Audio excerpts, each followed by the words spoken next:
So Elon Musk gave an interview to the Babylon Bee. Apparently, I'm Brian. Welcome to my Tesla Weekend. Yeah, there's a lot of good channels out there. No time for Dave Lee on investing. No time for Rob at Tesla Daily. No time for, any of the other really good channels that could ask really good questions. Now, I haven't watched this interview yet, but I'm excited to. And if you'll forgive the silly hat, let's get into it and see what's up. Interview show. So, these are the guys that run the show. This is Kyle, our editor-in-chief. How's it going? This is creative director Ethan Nicole. Okay. So, well, I guess before we get started, maybe you guys could tell me, what's the, how did the V get started, and what's your deal, and why are you in California? We're getting interviewed. That's way easier, actually. I'm much better at being interviewed. So I can answer this.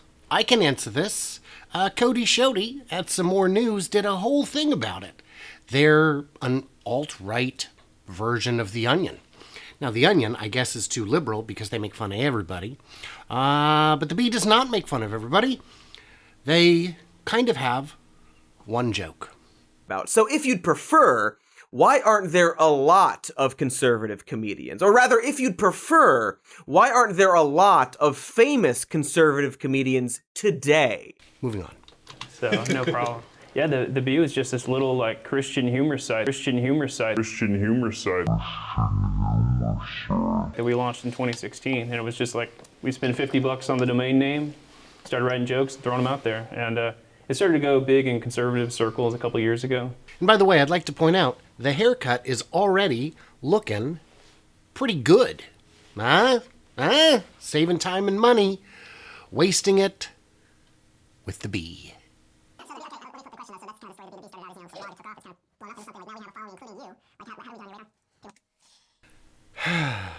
You have an interview with the richest man alive, the richest man of all time, and you're asking him about yourself.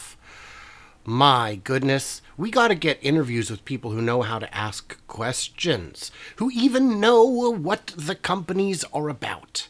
This is kind of tragic. Fan of the Onion, but then the Onion just seems to have gotten really politically correct. It's sort of gone a bit, but in the SNL direction. Somewhat leftist, it's basically it will not really make fun of anything on the left, but it used to be much more even-handed than The Onion, and then they just got the woke mind virus. Yeah. So, SNL had many if not most of the SNL episodes are kind of a moral lecture on why we're bad human beings, right. Instead of comedy. Yeah. So and again. Won't make fun of anything on the left. Okay, so real quick, and then I'll let this whole part go. One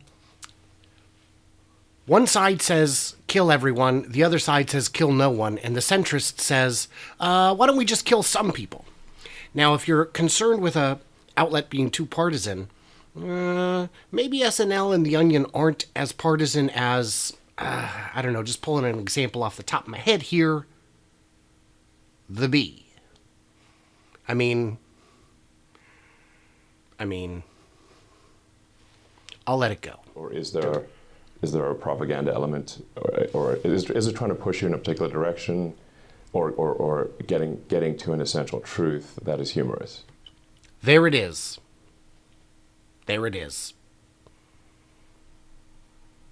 I don't fault Elon. I don't expect him to know these things, but, we're 6 minutes into the interview, and we have had 0 questions about Elon, Tesla, SpaceX, Neuralink, or really anything that matters. I'd say The Bee is moderately right. It's not, but it's certainly not far right. My impression is not that. I would say that The Bee is not probably. It wouldn't be accurate to say The Bee is fully centrist. And then apparently they will sometimes parody their own blunt force dislike without telling us, I guess? And so the intent behind a lot of Babylon Bee jokes are already extremely confusing. And it's hard to find something funny if you fundamentally don't understand the intent of it because it's being hidden from you. This also suspiciously protects the bee from having to admit they aren't funny because they can hide behind this agent of chaos excuse where they're so funny that they aren't funny or something like that. One of the biggest threats to modern civilization. Also, not having enough kids, right? Yeah, I think.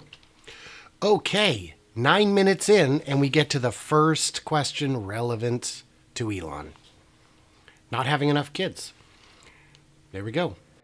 Yeah, I think most people, if you just simply look at the birth rate statistics, you can tell what the future is going to be like because you can see how many children were born last year. And then you could say, like, is the birth rate trending down or up? And it's been trending down basically almost everywhere. So if you look at the birth rate last year, you know how many adults there will be in 20 years because that's how many babies were born. The trend is, like, you don't have to be some master statistician or something like that.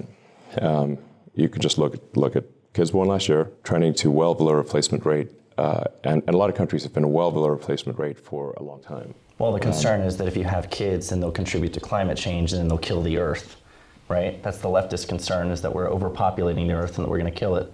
Are you trying to overpopulate the Earth so that we can go to Mars?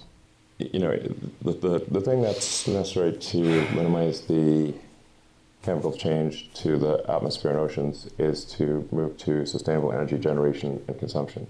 So the three elements of a sustainable energy future are sustainable energy generation, primarily through solar, wind, some geothermal, hydro, and nuclear. Although they're shutting down all the nuclear power stations, so you can sort of cross that one off the list, which they shouldn't be doing. They should keep moving. They're really, unless a nuclear power plant is in a region of major natural disasters, Instability or something. Yeah. So the takeaways here are that Elon is pro-nuclear, which is fine. Elon believes that we should move to a sustainable future, which is great. These are not necessarily views shared by everyone across the political spectrum, but they are indeed valuable. Still kind of no new information, so that's unfortunate. Let's keep moving. And you really don't need a very large land area to generate enough power to power, for example, the United States. So it's on the order of, roughly a little over 100 miles by 100 miles, a section of land with solar panels would power the entire United States. So like a little corner of Utah or Texas. Like most nuclear power plants. Yeah, that's right.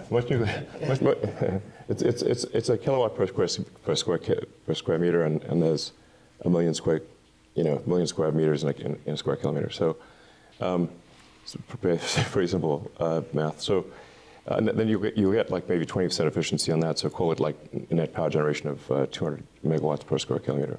If you take most nuclear power plants, there's usually a pretty big clear area around a nuclear power plant because people don't usually want to live right next to a nuclear power plant. So the area of most nuclear power plants that is uninhabited, if covered in solar panels, would generate more power than the nuclear power plant. Okay, so that is valuable information. That is a good one. That is a point that I hadn't seen before. There is kind of an exclusion zone around nuclear power plants, both for security reasons and for, people not wanting to live super close to them. But that's valuable. And so I'm hoping at this point that the whole point of this interview is to get green energy ideas into the heads of a conservative audience who might not otherwise consider these viable. You're working on some of those problems, but the problem of wokeness specifically, you mentioned that's like a mind virus and it's destructive. And why do you think wokeness is so destructive? I'm interested in your opinions too. Hard-hitting questions. Why is wokeness so destructive?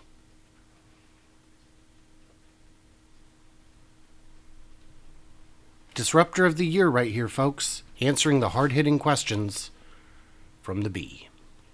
It should be okay to, be humorous. Like we should we should like wokeness basically wants to make comedy illegal. Wokeness wants to make... Okay, so I would argue that wokeness does not want to make comedy illegal. That's my hot take. That's my hot take. Evidenced by the wealth of liberal comedians and the dearth of conservative comedians. Conservatives have valuable opinions on a lot of topics. Comedy does not seem to be one of them, certainly not their strong suit. So I would disagree with that. I had hoped to get through this whole thing in one blast, but it's so much nonsense, I just can't do it. So I guess I gotta break it up into segments. So this has been part 1 of the response to the Elon Musk Babylon Bee interview. Yeah, there's going to be more parts. Leave your comments below. Come on, guys. Share with me all your brilliance and wisdom and all that good stuff. And stay tuned, stay juicy, and I just can't wait to hear from you clever robots all upons that flippity flop.